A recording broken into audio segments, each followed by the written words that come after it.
Honorable Malcolm Turnbull, Prime Minister of Australia, and his wife.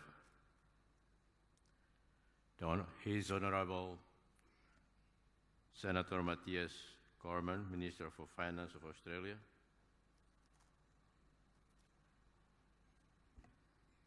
Mr. James Ree, Managing Director of the Timor-Leste Cement. Ladies and gentlemen. Before I begin, I would like to thank Senator Matthias Cormann for the kind invitation and for the opportunity to speak about Timor-Leste prospects, particularly in the mining sector. Thank you, Senator. And also I thank you, Mr. Matthias James Rees, for facilitating to be here. Friends, for a young and small country, we are blessed with generous amount of natural resources, particularly oil, to kickstart our development since the restoration of our independence. These resources have helped us secure the foundation for a sustainable and growing economy and an optimistic future. We have been cautious in managing the windfall from our natural resources, development, and have avoided the perils of plenty. Our mineral resources have been a blessing, not a curse, as has been the experience of many other countries. With the help of the petroleum resources, we are now on path of diversify our economy and reduce our dependency on oil. We are deeply committed to building an inclusive market economy and a brighter future for the people. To that end, there is a vision in place, a strong political will and commitment that cuts across all partisan lines, coupled with an ongoing economic reforms and diversification strategy, which includes legal reforms to develop a better enabling business environment along with an economic infrastructure development program. Ladies and gentlemen, to date, petroleum resources have been our most valuable commodity. Since 2006, revenues from the mineral extraction in the Timor Sea have helped to finance most of our expenditure and kickstart our economy. As the operation in the Timor Gap, namely in the Kitan and Bayou fields, come to an end, we are preparing to take on an even bigger oil field to the east, the Greater Sunrise Field. The Greater Sunrise Field can soon be developed now that Timor-Leste and Australia have agreed to a special regime for the joint development and management of the field. As you may know, our two nations reached an historic maritime boundary agreement in Copenhagen on 30th of August 2017, which not only sets a permanent maritime boundary, but also establishes the regime for governing Greater Sunrise as a shared resources. The treaty was agreed in principle last month at The Hague and is expected to be signed within the coming months. The Conciliation Commission will have an ongoing role as our two states continue to engage with the Greater Sunrise joint venture with regard to the pathway for the development of the field. In the early days following the restoration of our independence, we signed provisional resource sharing arrangement with Australia, which guaranteed stability for commercial exploitation of resources in the Timor Sea. However, this is the first time that Timor-Leste is setting our permanent maritime boundaries under UNCLOS.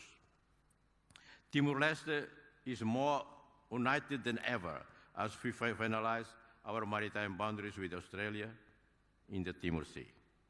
My government has brought in Minister Agil Pereira into the cabinet to continue to finalize the negotiation and and the former Prime Minister Xanana Gusmão continues in his role as our chief negotiator with the support of the Maritime Boundary Office.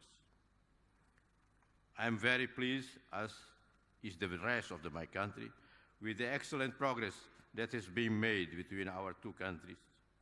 In light of this, I would like to take this opportunity to particularly congratulate our chief negotiator, who also happens to be one of my predecessors, Mr. Xanana Gusmão, for the wisdom in leading our team towards the outcome. In the coming months, we will see further negotiation with the operators on the best commercial option, and following that, the signing of the agreement by our two governments. We are optimistic for a rewarding outcome. Yet, ladies and gentlemen, our natural resources potentials are not limited to the Greater Sunrise gas fields. There is more potential, some of which I would like to outline. The island of Timor was formed through the uplifting of the Australian continental shelf following its collision with the Banda Island arc. Therefore, Timor shares a lot of similarities in terms of its geology with Australia. This certainty contributes to the accumulation of both minerals and oil and gas resources. The sedimentary package in Timor is traced back to 300 million years ago, to the Upper Carboniferous period. Additionally, we also have both metamorphic and igneous rocks, which are hosts for both metallic and non-metallic minerals. Offshore areas to the south of the island is an active petroleum province. There are numerous exploration activities happening in the Timor Sea, including a producing field, the Bayu Undang, and several other exploration fields. A few drilling activities is also foreseen to take its course over the next year. We also have various marginal fields that require a medium to large-sized company to revive their productions. A successful maritime boundary negotiation between our two countries will contribute immensely to continued activity in the Timor Sea. Beyond the Greater Sunrise Development Plan, which when developed will guarantee production activity for the next few decades, there are other potential deposits waiting to be exploited and to be explored and exploited. In our exclusive area alone, we have already granted exploration licenses to both national and international oil companies. Onshore, there are visible signs of subsurface petroleum systems across the island. Over 30 oil and gas ships have been identified, sparsely distributed across the country. Traditional exploitation of these resources date back longer than the arrival of the first Europeans, the Portuguese, on the island. But conventional exploration dates back to the Japanese occupation in the early 40s. Geochemical analysts have concluded that onshore petroleum deposits vary from light to relatively heavy oil with API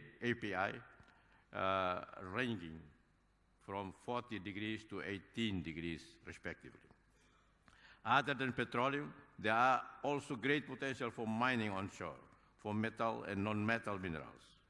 Geological survey and research have identified the existence of gypsum, sand and gravel, talc, wollastonite, phosphate, marble, limestone, kaolin, clay, and bentonite. Metallic mineral deposits identified so far include manganese, copper, and gold, chromite, silver, and iron sand.